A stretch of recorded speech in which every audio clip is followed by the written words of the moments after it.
She bought an abandoned war bunker for just $1, thinking it would be storage for her mechanic tools.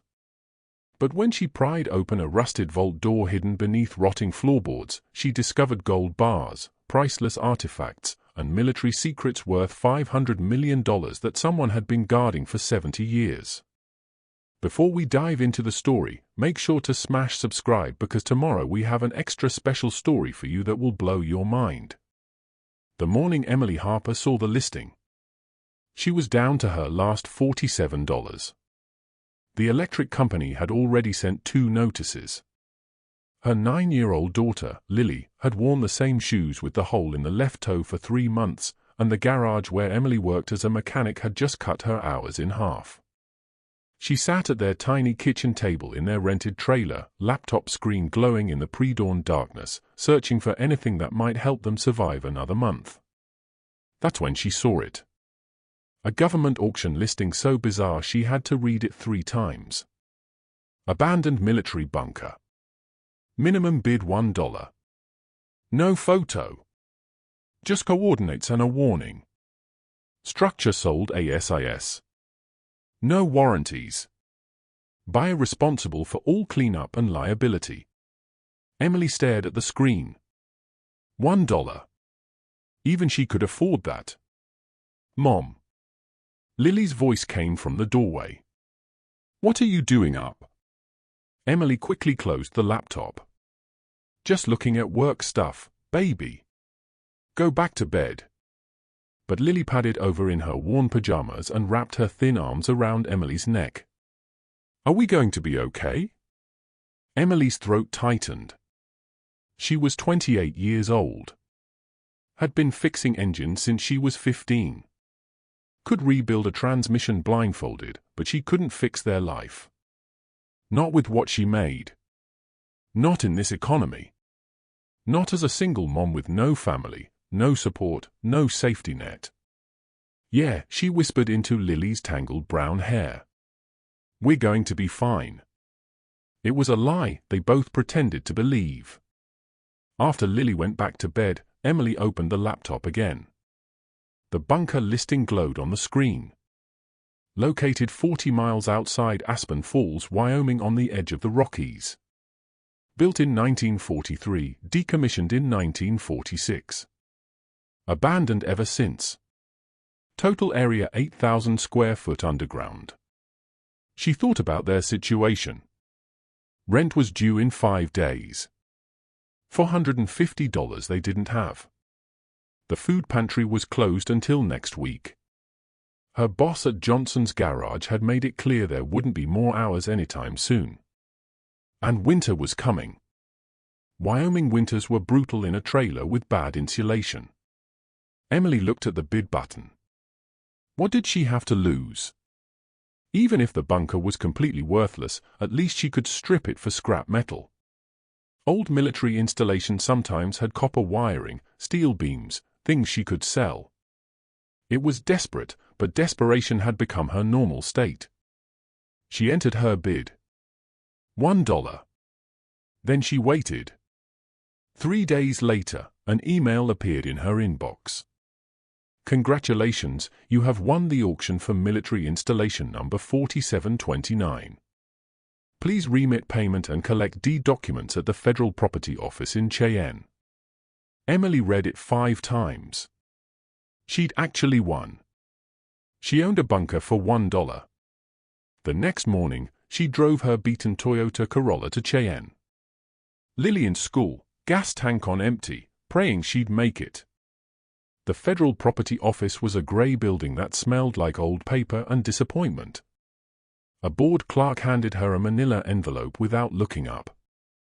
Sign here, here, and here. Initial there.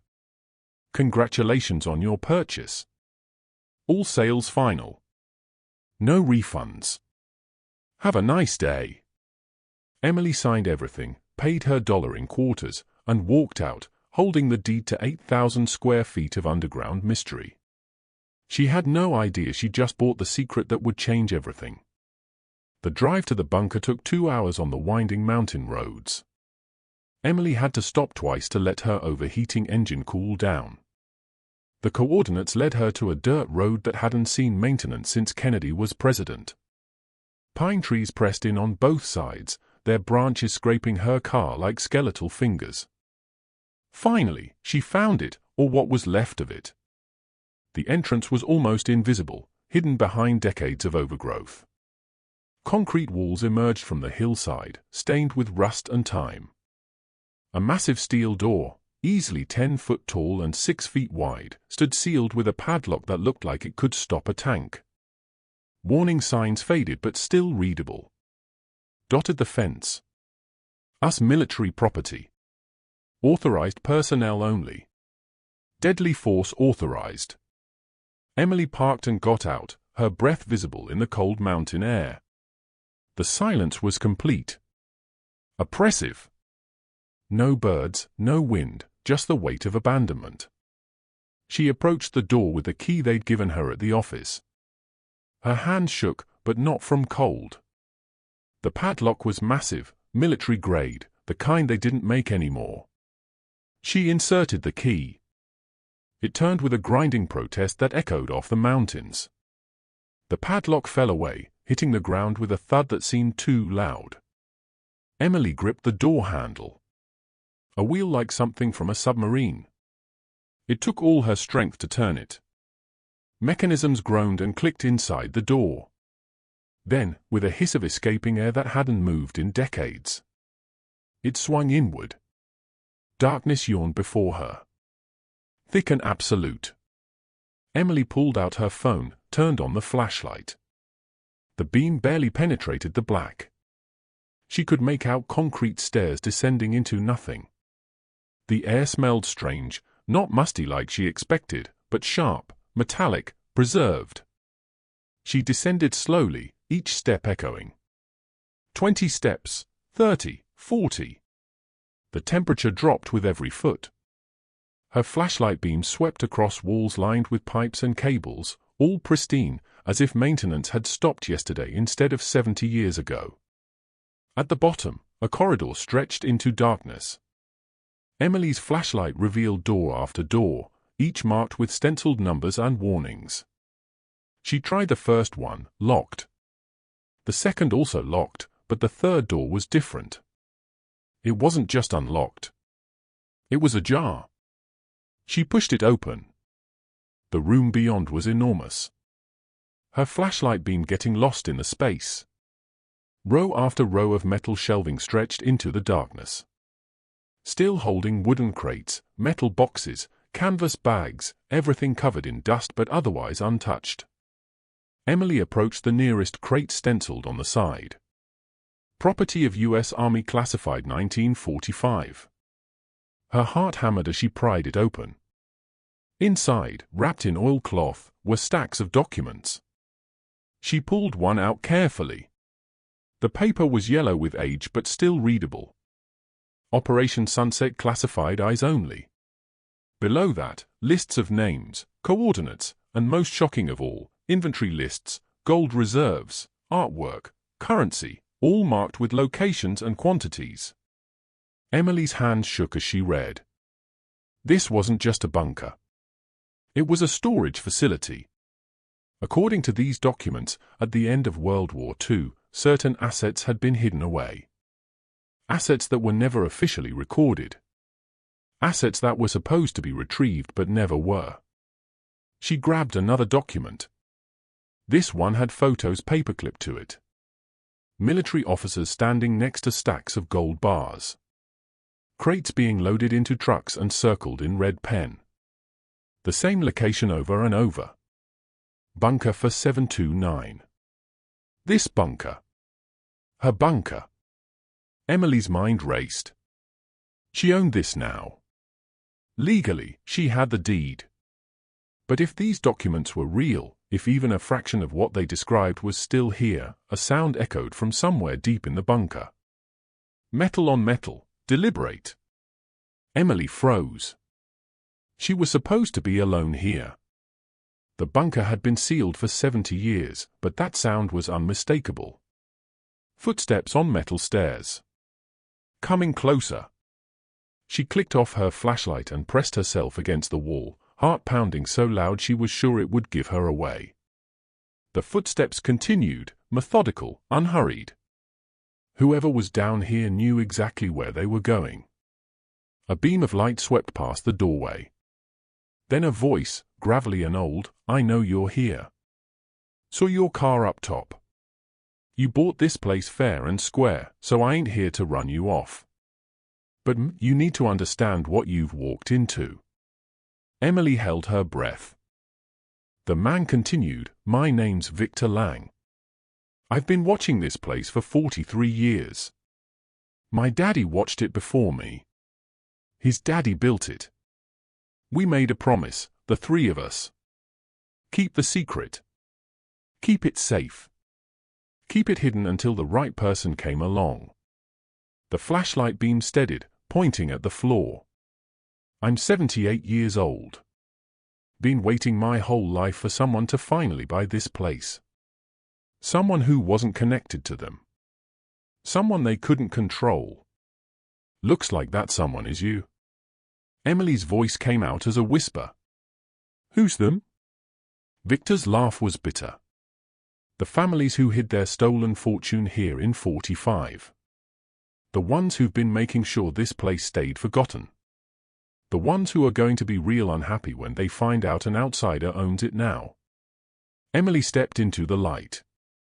Chin up despite her fear. "I don't understand what's really down here." Victor studied her for a long moment. She could see him now, weathered face, white beard, wearing an old army jacket. His eyes were sharp, intelligent, sad. "Follow me," he said finally. "But understand, once you see it, there's no going back. They'll come for you. They'll try to buy you, scare you, or worse. You sure you want this?" Emily thought of Lily. Of their empty refrigerator, of the eviction notice that would come if she didn't find rent money, of all the times she'd failed to provide what her daughter needed. "I'm sure," she said. Victor nodded slowly. "Then God help you, because what's behind that vault door is going to change everything." He led her deeper into the bunker, through corridors that seemed to go on forever, past rooms filled with equipment she couldn't identify, downstairs that spiraled into the earth. Finally, they reached it. A massive circular door, like a bank vault, but bigger, set into solid rock. "This is what they've been protecting." Victor said, "What my family's been guarding. We could never open. It didn't have the right, but you do now. You own it all." Emily approached the vault door. There was a brass plaque beside it, green with age. She wiped away the grime and read, "Emergency Reserve. Authorized by Executive Order. June 7, 1945. "How do I open it?" she whispered. Victor pulled out a leather journal, pages yellow and brittle. "My granddaddy wrote it all down. The combination, the procedures, everything." He handed it to her. "But I'm warning you one last time. Once this opens, your old life is over. You'll never be just Emily the mechanic again." Emily took the journal, feeling its weight. Not just physical, but the weight of secrets, of decades, of hidden history. She thought of Lily again. Of the life she wanted to give her, but couldn't. Of all the times she'd prayed for a miracle. Maybe this was it. Maybe this was their chance. She opened the journal and began to read. Emily's hands trembled as she studied the yellowed pages of Victor's journal. The combination was written in careful script. Right 37, left 14, right 62, left 9. Below that, a warning. Do not open alone. Contents under pressure. 45-minute oxygen limit once sealed. Victor watched her. His weathered face grave in the flashlight beam. My granddaddy wrote that the day they sealed it, September 3, 1945, haven't been opened since. Emily approached the massive vault door. The combination dial was the size of a dinner plate, numbers still visible despite decades of darkness. She placed her hand on it, the metal cold enough to burn. "Wait," Victor said. He pulled out an old military gas mask from his pack. "Put this on first. We don't know what kind of air is in there." Emily strapped on the mask, her breathing suddenly loud in her ears. She began turning the dial. Right 37. The mechanism clicked precise despite its age. Left 14. Another click. Right 62. Left 9. A deep thud echoed through the mountain. Then another. The massive door shifted, breaking a seal that had held for 70 years. Air hissed out, stale and metallic, visible in the flashlight. Beams like ancient breath finally exhaled. Victor helped her pull. The door swung open on hinges that groaned like a dying animal. Beyond was darkness so complete it seemed solid. Emily stepped through first, her flashlight beam sweeping across. Impossible wealth. The vault was the size of a basketball court carved from solid rock. But it wasn't the size that stole her breath. It was what filled it. Stack after stack of gold bars, each one stamped with Nazi eagles and serial numbers, wooden crates marked Reichsbank, lined the walls, metal cases with combination locks, and in the center, standing like monuments to hidden history, were rows of filing cabinets. "Mother of God," Victor whispered behind her. Emily moved forward in a daze. Her flashlight beam caught on a manifest nailed to a support beam. She read aloud through her mask. Emergency Reserve Depository. Contents recovered enemy assets. Gold bullion 12,000 bars. Currency $47 million. Various denominations. Artwork. See Manifest. Beeve documents classified ultra. She turned to Victor. "This is Nazi gold. Stolen Nazi gold." He nodded grimly. "Among other things, my granddad's journal talks about it. Operation Sunset was real. When the Allies were closing in on Berlin, certain high-ranking Americans made deals. They helped Nazi officers escape in exchange for locations of hidden wealth. This was one of the collection points." Emily pulled off her mask. The air now breathable if stale. She approached one of the filing cabinets, pulled it open. Inside were documents, photographs, ledgers. She pulled out a folder at random. Inside were banking records from Swiss accounts, names of American industrialists who had profited from the war, evidence of collaboration that would rewrite history books. "Who else knows about this?" she asked. "The descendants of the men who hid it," Victor said. "3 families who've controlled Aspen Falls for generations. The Hargroves, the Dunhams, the Fairchilds. They've been waiting for the heat to die down. For everyone who remembered the war to pass on, they figured in another generation they could quietly claim it." Emily's mind raced. The sheer value of what surrounded her was incomprehensible. But it wasn't really hers, was it? This was stolen wealth built on suffering. Yet she owned the land now legally. And Lily needed. A sound echoed from the corridors behind them. Not footsteps this time. Voices. Multiple voices. Victor's face went pale. They know someone at the property office must have tipped them off. He grabbed Emily's arm. "We need to go now." But Emily was already moving, not toward the exit, but deeper into the vault. She grabbed a manila envelope from the nearest filing cabinet. Then another, stuffing them into her jacket. Evidence, proof, insurance. "Emily," Victor hissed. "They'll kill us both." She grabbed one gold bar, heavy enough to make her stagger. "Help me." Together, they rushed toward the vault door. The voices were getting closer, echoing off the concrete walls. Emily could make out words now. "Supposed to be sealed." "Lang is here." "Woman from town." They made it through the vault door. Victor slammed it shut, spinning the lock. "That'll buy us minutes, not more." They have the combination, too. They ran through the corridors. Emily clutching the gold bar and documents. Victor leading with the sureness of someone who'd walked these halls in darkness for decades. Behind them, shouts grew louder. Then a sound that made Emily's blood freeze. Gunshots. The bullets ricocheted off concrete, whining like angry wasps. They burst through a side door Emily hadn't seen on the way in. Suddenly, they were outside on the opposite side of the hill from where she'd parked. The morning sun was blinding after the darkness. "My truck's this way," Victor gasped, pulling her through the trees.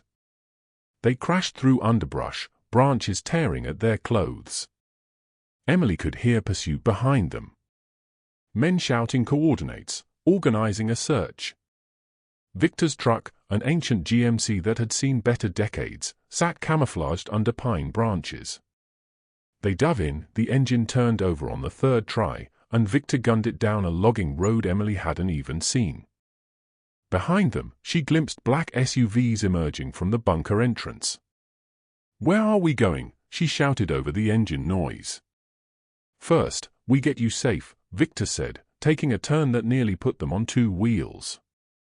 "Then we figure out how to keep you alive." They drove for an hour, switching from logging roads to back highways, always checking the mirrors. Finally, Victor pulled into a truck stop outside Rock Springs. He parked behind a semi-trailer, out of sight from the road. Emily's hands were still shaking as she pulled out her phone. 17 missed calls from Lily's school. Her heart stopped. She called back immediately. "Hello, this is Emily Harper, Lily's mother." "Mrs. Harper, thank God. Lily's fine, but we need you here immediately." Some men came by asking about her, saying they were relatives. We didn't let them near her, but Emily hung up. Her worst fear realized they knew about Lily. "I have to get to my daughter," she told Victor. He nodded. "They're trying to leverage you." Standard intimidation. "But Emily, listen to me. You have something now they can't ignore. That gold bar, those documents, that's power. You need to use it smart." Emily pulled out the document she'd grabbed. The first folder contained photographs. American military officers shaking hands with known SS commanders. The second held bank transfer records showing millions flowing from Nazi accounts to American corporations. The third, she gasped. The third contained a list of names titled Operation Sunset beneficiaries.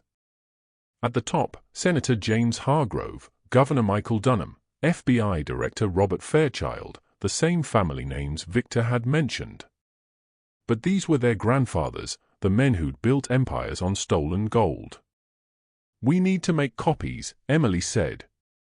"Then we need a lawyer. What happens next will turn everything upside down, reveal a truth nobody expected, and remind us why sometimes the quietest voices carry the most power." Stay tuned to see what happens next. If you're enjoying the story, please like, share, and subscribe for more.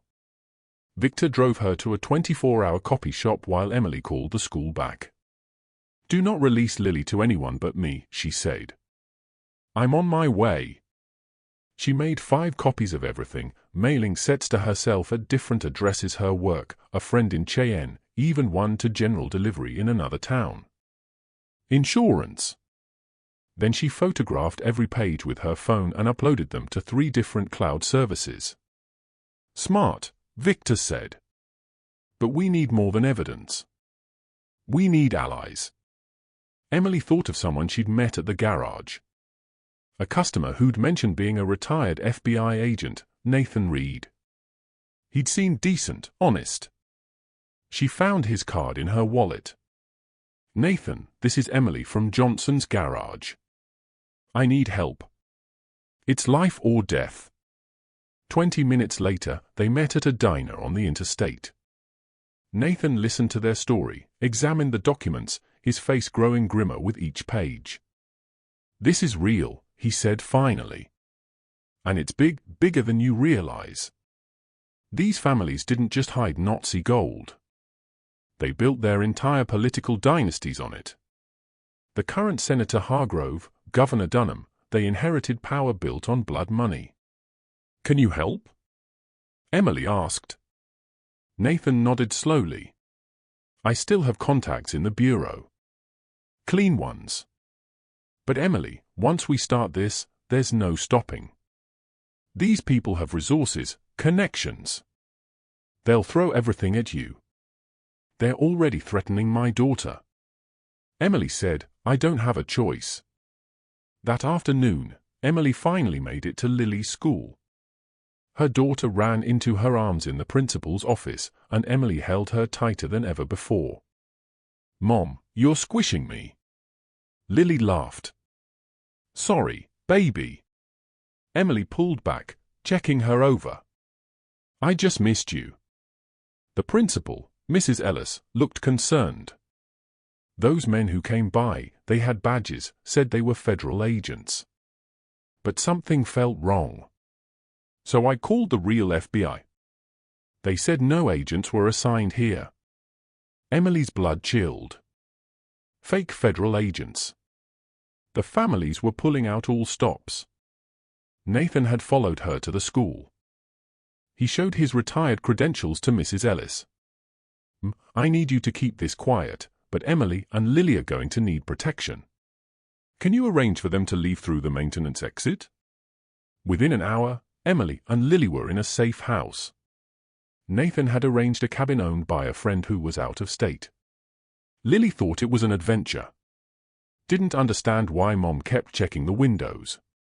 That night, after Lily was asleep, Emily sat with Nathan and Victor around a laptop, planning their next move. We need to go public, Nathan said. But strategically. If we dump everything at once, they'll spin it, bury it in lawsuits, claim the documents are fake. What about the gold? Emily asked. It's still there. That's proof. They're probably moving it as we speak, Victor said. First thing they do, Emily's phone rang. Unknown number. She almost didn't answer, but something made her pick up. Miss Harper, the voice was cold, cultured. My name is William Hargrove. I believe you have some property that belongs to my family. I don't know what you're talking about, Emily said. Please, let's not play games. You were seen leaving the bunker with certain items. Those items contain sensitive historical documents that could be misinterpreted. We're prepared to offer you $5 million for the return of all materials and your signature on a confidentiality agreement. $5 million? More money than Emily had dreamed of. Enough to give Lily everything. And if I refuse, then things become complicated. Your daughter attends Aspen Falls Elementary, doesn't she? Such a dangerous world for children these days. Accidents happen. People disappear. Courts can declare you an unfit mother based on surprisingly little evidence. Consider carefully, Miss Harper. The threat against Lily snapped something in Emily. Are you recording this? She asked sweetly. What? No, of course not, because I am, Emily lied. You just threatened my child. That's a federal offense. Add it to conspiracy, theft of government property, money laundering, and treason. Your grandfather helped Nazis. You've been hiding stolen Holocaust gold. How do you think that's going to play in the media? Silence. Then you have no idea what you're dealing with. Neither do you, Emily said, and hung up. Nathan was already on his phone. I need to call in some favors. Real FBI, not whatever fake agents they sent. We need protection details now. But Victor was shaking his head. That's not enough. These families own judges, police chiefs. You need something they can't buy their way out of. Emily stood up, pacing. An idea was forming. The bunker is mine, right? I own it legally according to the deed. Yes, Nathan said.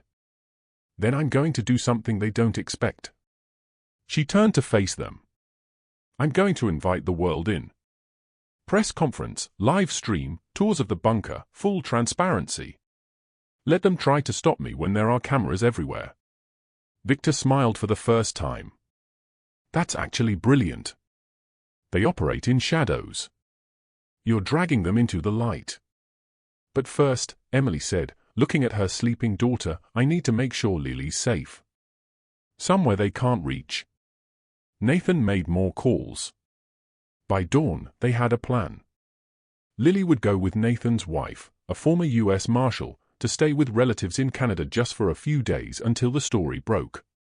Saying goodbye to Lily at the border was the hardest thing Emily had ever done. Why can't I come with you? Lily asked, tears in her eyes. Emily knelt down, holding her daughter's face in her hands. Remember when we talked about how sometimes Mom has to fix really important things? This is one of those times, but I'll see you in just a few days. Okay, promise. Promise. As she watched the car disappear into Canada, Emily felt something change inside her. The fear transformed into determination. They'd threatened her daughter. Now she would bring their entire world crashing down. The next morning, Emily stood outside the bunker entrance with Nathan, Victor, and 3 journalists Nathan had contacted, ones with reputations for integrity and courage. A local news van was setting up, going live in 10 minutes. Her phone had been ringing non-stop. Lawyers, threats, offers that climbed from $5 million to $20 million. She ignored them all. William Hargrove himself showed up just as the cameras started rolling. He stepped out of a black town car flanked by lawyers and men who were definitely not lawyers. You can't do this, he said, approaching Emily. She smiled. Watch me. The red light on the camera blinked on the reporter lifted her microphone. Good morning. I'm standing outside a seemingly ordinary bunker in the Wyoming mountains, but what's inside is anything but ordinary. Emily Harper, a local mechanic and single mother, purchased this abandoned military installation for $1 at a government auction. What she found inside has the potential to rewrite history and expose one of the greatest cover-ups in American history. Emily, tell us what you discovered. Emily looked directly into the camera. I found evidence that some of America's most powerful families built their fortunes on Nazi gold stolen during the Holocaust. Gold that should have been returned to survivors. Gold that was hidden here for 70 years while they waited for the world to forget. Behind her, Hargrove's face had gone white. His lawyers were frantically making phone calls, but it was too late. Emily continued, I'm opening this bunker to federal investigators, historians, and journalists. The truth has been buried long enough. It's time for it to see daylight. She turned and walked toward the bunker entrance, the cameras following. Hargrove tried to block her path. You don't understand what you're doing, he hissed. This goes deeper than you know. People more powerful than you can imagine. Then they should have thought of that before they threatened my daughter, Emily said loudly enough for the microphones to pick up. She pushed past him as she descended into the bunker with the journalists and cameras. Emily felt the weight of history on her shoulders, but also something else. The lightness that comes from doing what's right, no matter the cost. Behind her, she could hear Hargrove on his phone. It's over. She's inside with cameras. No, we can't. I don't care what the senator says. It's too late. Emily smiled grimly. The legal battles would come. The threats would escalate. The families would use every resource at their disposal. But she had something they didn't. The truth, a mother's fury, and the courage to use both. The war for the bunker had begun. The courthouse in Cheyenne had never seen anything like it. News vans lined the street 3 deep. Protesters held signs reading, "Return the gold." And justice delayed is justice denied. Holocaust survivors, some in wheelchairs, others leaning on canes, had come from across the country. They sat in the front row of the packed courtroom, their eyes fixed on Emily Harper as she took the witness stand. It had been 6 weeks since the bunker story broke. 6 weeks of legal hell. The Hargrove, Dunham, and Fairchild families had filed 17 different lawsuits challenging Emily's ownership. They claimed the bunker sale was invalid, that the contents belonged to them through inheritance, that national security required the site be sealed. Their lawyers, a small army in 1,000 suits, filled 2 entire rows. Emily had one lawyer. Nathan had connected her with Patricia Chen, a civil rights attorney who'd taken the case pro bono after seeing the news coverage. Patricia was 5't tall and had made 3 opposing lawyers cry during depositions. "Miss Harper," Patricia began, "can you tell the court what happened after you revealed the bunker's contents?" Emily adjusted the microphone. She was wearing her only nice dress, the one she'd bought for her high school graduation 10 years ago. Lily was safe in Canada still, watching on a live stream with Nathan's wife. "Within 24 hours, I received 47 phone calls." Emily said, "Death threats, bribes. Someone poisoned my neighbor's dog and left a note saying Lily would be next. My car tires were slashed. Someone tried to burn down the garage where I work, and men in suits followed me everywhere, taking pictures." "Did you report these incidents?" "Every single one. The FBI has the recordings from the defense table." William Hargrove's lead attorney stood. "Objection. These alleged incidents have nothing to do with the ownership question." Judge Harlan, a woman with steel-gray hair and eyes that had seen everything, looked over her glasses. "They speak to intimidation and coercion." Counselor overruled. Patricia continued. "Emily, multiple experts have now examined the bunker. Can you tell us what they found?" Emily took a breath. "They've catalogued over 12,000 gold bars stolen from Holocaust victims, art looted from European museums, currency from occupied countries, and documents showing that American officials helped Nazi war criminals escape in exchange for this wealth. The forensic accountants estimate the current value at over $500 million. Gasps rippled through the courtroom. One of the Holocaust survivors began to cry silently. "And what do you intend to do with these assets?" Emily looked directly at the survivors in the front row. "They were never mine. They belong to the families they were stolen from. Every penny should go to Holocaust restitution funds and historical preservation." William Hargrove shot to his feet. "Your Honor, this is grandstanding." "Sit down, Mr. Hargrove," Judge Harlan said coldly. "You'll have your turn." But the truth was already spreading beyond the courtroom. Outside, people from Aspen Falls had begun arriving. Not the powerful families, but the regular folks. The mechanic from Johnson's garage where Emily worked. The teachers from Lily's school. The woman who ran the food pantry where Emily volunteered. They stood with the protesters holding signs. "Emily Harper is our neighbor and David beat Goliath." Inside, Patricia introduced evidence that turned the case. "Your Honor, I present Exhibit 47, security footage from the Federal Property Office, showing William Hargrove entering the building at 3 a.m. on the night before the auction. And here, Exhibit 48. Phone records showing he called the property clerk 19 times that week." "What's the relevance?" the judge asked. The Hargrove family knew about the auction. They could have bid. They chose not to because they believed they could take the bunker's contents without owning it legally. They've been entering the property and illegally for decades. "We have 70 years of trespassing on federal land." The defense objected. Demanded sidebars, filed emergency motions, but the damage was done. By noon, 3 congressmen had called for federal investigation. By evening, the Attorney General announced a task force to investigate the family's connections to Nazi gold. That night, Emily stayed at the safe house, watching the news coverage. Aspen Falls had erupted. People who'd been silent for generations were speaking out.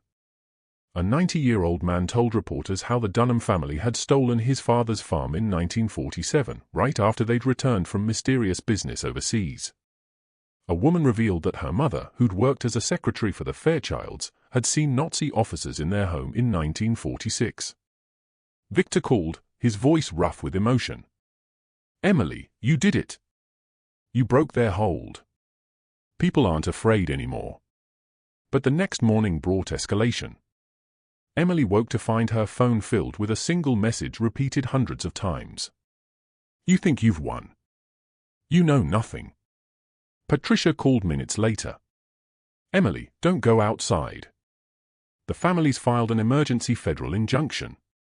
They're claiming the bunker contains classified military secrets.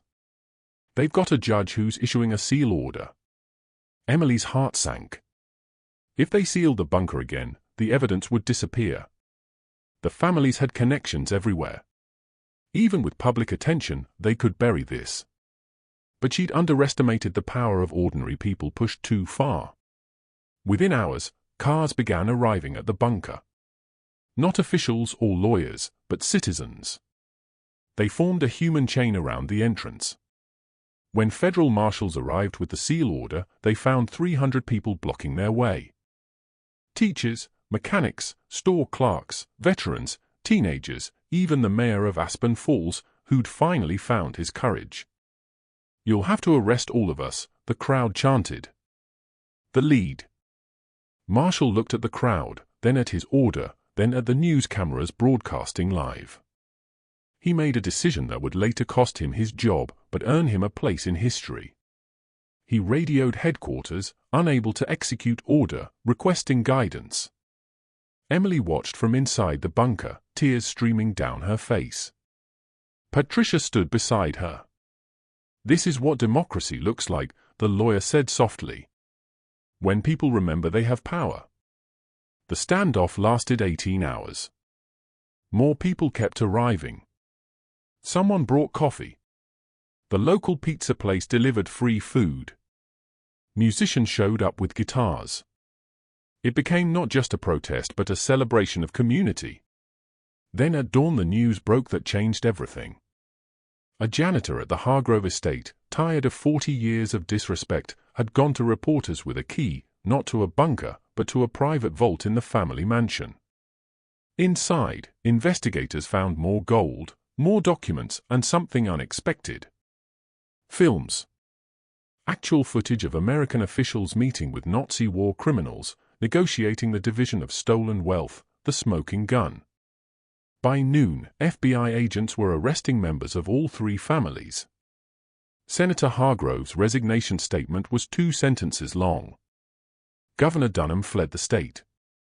Robert Fairchild, grandson of the FBI director, was found trying to board a private jet to Switzerland with suitcases full of bearer bonds. Judge Harlan issued her ruling that afternoon. Emily's ownership was valid. The bunker and all contents were legally hers, but more importantly, she ordered an immediate federal takeover of all assets for restitution purposes. Emily stood outside the courthouse, exhausted, but victorious. Patricia read the statement they'd prepared. Today, justice delayed is no longer justice denied. The Harper Lang Holocaust Restitution Trust is established. Every asset from the bunker will be catalogued, valued, and distributed to Holocaust survivors and their descendants. The bunker itself will become a museum and education center, ensuring this history is never forgotten or repeated. The crowd erupted. Emily found herself hugged by strangers, lifted off her feet by the mechanics from work, crying with Holocaust survivors who blessed her in languages she didn't understand. But the best moment came that evening. Lily appeared on the Safe House laptop screen. Nathan's wife beside her. "Mom, I saw you on TV. Mrs. Nathan says you're a hero." Emily laughed through her tears. "No, baby. I just fixed something that was broken." "That's what heroes do," Lily said simply. The transformation of the bunker began immediately. Volunteers poured in from across the country. Museum specialists from the Smithsonian, historians from Yale and Harvard, survivors and their families who wanted to help tell the story. Emily insisted on keeping some things simple. The entrance would be free. Local kids would train as guides. The town of Aspen Falls would share in the tourism revenue, and at the center of it all would be a simple plaque in memory of Victor Lang, who kept the secret until someone could tell it. Victor had passed quietly one night, 3 weeks after the courthouse victory. He'd waited just long enough to see justice done. At his funeral, attended by hundreds, Emily spoke through tears. He guarded the truth for decades. Alone in the dark. He deserved to see it in the light. The gold began its journey home. Forensic historians matched serial numbers to bank records, tracing bars back to families destroyed in the Holocaust. The art went to museums that could prove original ownership. The cash funded survivor support programs worldwide. Emily and Lily moved into a real house. Nothing fancy, but warm and solid. Emily still worked as a mechanic. She loved the work, loved the honest simplicity of engines that could be fixed. But now she also served on the museum board, consulted with historians, spoke at schools about the importance of standing up to power. A year later, the museum opened officially. Thousands came. The entrance hall displayed photos of all the Holocaust victims whose stolen wealth had been hidden in the bunker. The vault itself was preserved exactly as Emily had found it. But now with explanatory placards, video testimonies, and guides who could explain how ordinary Americans had profited from genocide. The most powerful room was the last one, the Hall of Conscience. Patricia had named it. On the walls were photos of everyone who'd helped expose the truth.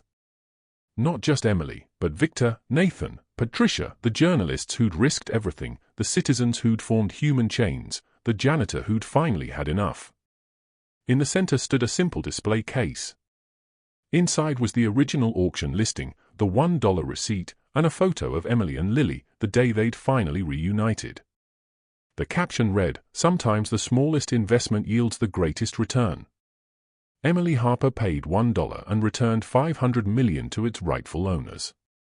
But the real value was in reminding us that ordinary people can do extraordinary things when they choose courage over comfort. Governor Dunham got 25 years. Senator Hargrove died of a heart attack awaiting trial. The Fairchild family fortune was seized entirely. 3 history textbooks were rewritten. 7 congressmen resigned when their families' connections to the stolen gold were revealed. And in Aspen Falls, a new generation of leaders emerged. People who'd learned that speaking truth to power was possible. Emily kept only one thing from the bunker for herself. Victor's journal. She read it sometimes late at night, remembering the old man who'd spent his life guarding a secret that wasn't his, waiting for someone brave enough to reveal it. On the 5th anniversary of finding the bunker, Emily stood before another crowd. This time she wasn't in a courthouse, but at the United Nations accepting a Human Rights Award on behalf of everyone who'd helped. Lily, now 14 and fierce like her mother, stood beside her. "I was just a mechanic," Emily told the assembly, a single mom who couldn't pay rent. "I bought that bunker because I was desperate. But desperation became determination when they threatened my daughter, and determination became justice when my community stood with me." She paused, looking out at diplomats and dignitaries from 50 nations. The powerful want us to believe we're powerless. They want us to think the past can't be challenged, that might makes right, that ordinary people should accept extraordinary injustice. They're wrong. Every wrong can be made right if we're willing to open the door, turn on the light, and face what's hidden in the dark. The applause lasted 10 minutes, but Emily was already thinking about home, about the garage, where she still changed oil and fixed what was broken. Some heroes wear capes, some wear coveralls and have grease under their nails, and daughters who need help with homework. That night, back in Aspen Falls, Emily tucked Lily into bed in their small but perfect house. Through the window, they could see lights from the museum glowing against the mountains. Thousands of people would visit tomorrow, learning history that had almost been lost. "Mom," Lily said sleepily. "I want to be like you when I grow up." Emily kissed her forehead. "Be better than me, baby. Be braver. The world needs people who aren't afraid to fix what's broken." As she turned out the light, Emily thought about all the bunkers still out there, all the secrets still buried, all the ordinary people who might stumble upon extraordinary truths. And she smiled, knowing that somewhere someone else was about to buy their own $1 miracle. The mechanic who bought a bunker had become something more than she'd ever dreamed. Not a millionaire, though she could have been. Not a celebrity, though many knew her name. Just a woman who'd chosen justice over profit, truth over comfort, and community over wealth. A woman who'd learned that the real treasure wasn't in what she'd found, but in what she'd chosen to do with it. Anyone can be a hero when they refuse to be silent. Anyone can change the world when they remember that the powerful are only powerful because we let them be. And anyone can find their own bunker if they're willing to bid $1 on hope and have the courage to open doors that were meant to stay closed. The end. Up next, 2 more incredible stories that will move you. Click to continue discovering hidden treasures and untold truths. And don't forget to hit subscribe if you believe ordinary people can do extraordinary things.